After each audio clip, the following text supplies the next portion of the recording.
Le journal de 7h sur Europe 1, Christophe Lamar. Bonjour Christophe. Bonjour Dimitri, bonjour à tous. Un sursaut ou le plongeon, le ministre de l'Éducation a un plan pour remettre l'école française sur les bons rails. Première idée, redonner de l'autorité à l'enseignant. La seconde, élever le niveau des élèves. Et pour ça, il n'y a pas d'autre solution que le travail. Gabriel Attal l'assume. L'exigence est de retour. Le détail des mesures avec vous, Louise Salé. Ça commence dès le primaire avec une refonte des programmes de maths et de français qui s'appuient sur des manuels labellisés alors que 60% des CP n'en utilisent pas aujourd'hui. En maths, le ministre veut généraliser la méthode dite de Singapour qui consiste à manipuler des objets pour rendre plus concrets des concepts abstraits. Dès le primaire, c'est aussi le retour du redoublement et ce sont les profs qui auront le dernier mot, pas les familles, car il faut être sincère, dire la vérité sur le niveau, a insisté Gabriel Attal lors de sa conférence de presse hier. Pour ces élèves, 2 choix s'offriront aux professeurs en fin d'année. Un passage sous condition avec du tutorat, des stages de réussite durant leurs vacances scolaires. Autre possibilité, le redoublement en cas de grandes difficultés, car je le dis de manière très claire, il vaut mieux réussir son primaire en 6 ans que l'échouer en 5. Autre mesure phare pour mettre fin, je cite, au collège uniforme, tous les cours de maths et de français seront enseignés par niveau. 15 élèves maximum pour ceux qui ont le plus de difficultés avec la possibilité de changer de groupe en cours d'année. Le brevet servira d'examen d'entrée en seconde et au lycée, les premières passeront une épreuve anticipée de maths au bac.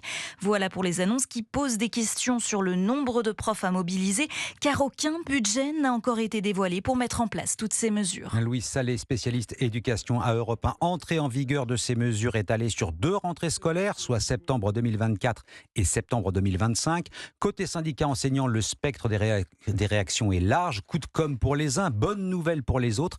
C'est le cas de Sébastien Plancheneau. Ce professeur de mathématiques salue notamment le retour du redoublement. La grande majorité, effectivement, des annonces vont dans le bon sens et sont des choses qui sont satisfaisantes. Il était nécessaire d'avoir une action, une réaction d'envergure par rapport à cette situation. Les enseignants n'avaient pas forcément d'appui supplémentaire pour faire prendre conscience à l'enfant de l'importance de travailler. Beaucoup d'enfants qui étaient en difficulté ne travaillaient pas à la maison et se disaient de toute manière, ça changera rien car je passerai dans l'année supérieure, quoi qu'il arrive. Et effectivement, beaucoup d'élèves se retrouvaient en situation, j'allais dire, délétère en 3e.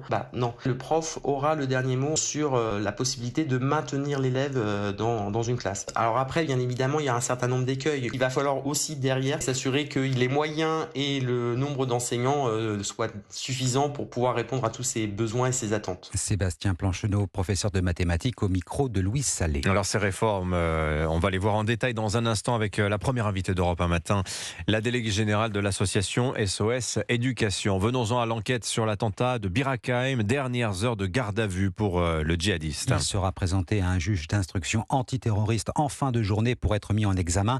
Les enquêteurs décrivent un homme très froid, clinique et désincarné.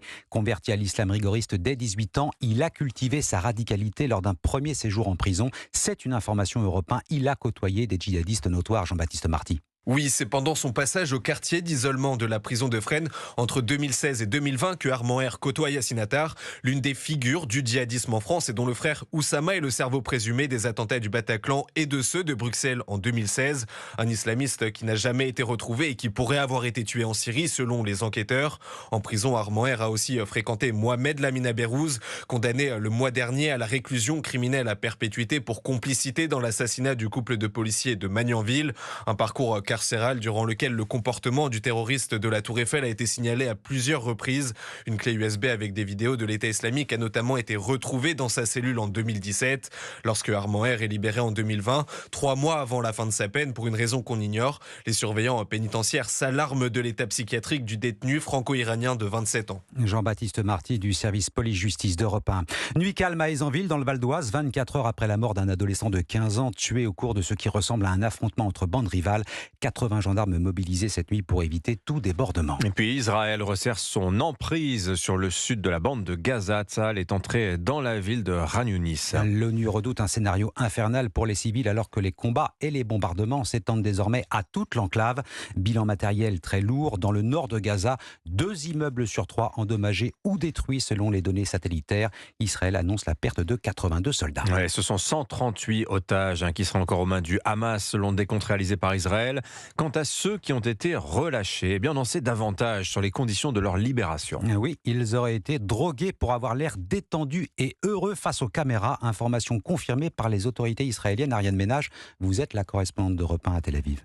Ce sont d'abord les familles de ces otages qui en ont parlé, puis hier un médecin responsable du ministère de la Santé en atteste devant une commission de la Knesset, le Parlement israélien. Ce que l'on a remarqué, c'est qu'ils ont pris des pilules pour améliorer leur état. Pour qu'ils aient l'air apaisés, heureux pour les photos, cela fait-il partie de la terreur psychologique, demande ce député. Oui, répond le médecin. Elle ne précise pas si des tests sanguins complètent les témoignages, mais évoque des calmants plus connus en France sous le nom de Rivotril, administrés donc selon elle avant les libérations. Chacune, on s'en souvient, avait été soigneusement filmée par le Hamas et diffusée par la propagande du mouvement. Les familles de ces otages nouvellement libérés témoignent donc petit à petit, mais beaucoup d'entre elles ont toujours des proches détenus à Gaza. Elles font donc part de leur inquiétude grandissante sur leurs conditions de détention. Ariane Ménage, correspondante d'Europe 1 à Tel Aviv. La situation au Proche-Orient et en Ukraine au centre des débats à l'occasion du G7, réunion en téléconférence à laquelle doit participer le président ukrainien Volodymyr Zelensky. L'Ukraine suspendue à la décision américaine de maintenir ou non son soutien financier. Et puis à moins de 3 semaines de Noël, prenons la direction du temple du beau et du bon, le marché international de Rungis. Une bonne partie des produits servis à table au moment des fêtes vient de là. Rungis, les commerçants s'activent. La vie de journaliste est vraiment très difficile. Martin Lange, vous êtes en train de goûter quelques bons produits. Et oui, Christophe, il faut avoir l'estomac bien accroché pour visiter Rungis de bon matin à quelques jours de Noël. Au secteur marais, Véronique Gilardot vous attend dès 4 heures avec ses huîtres.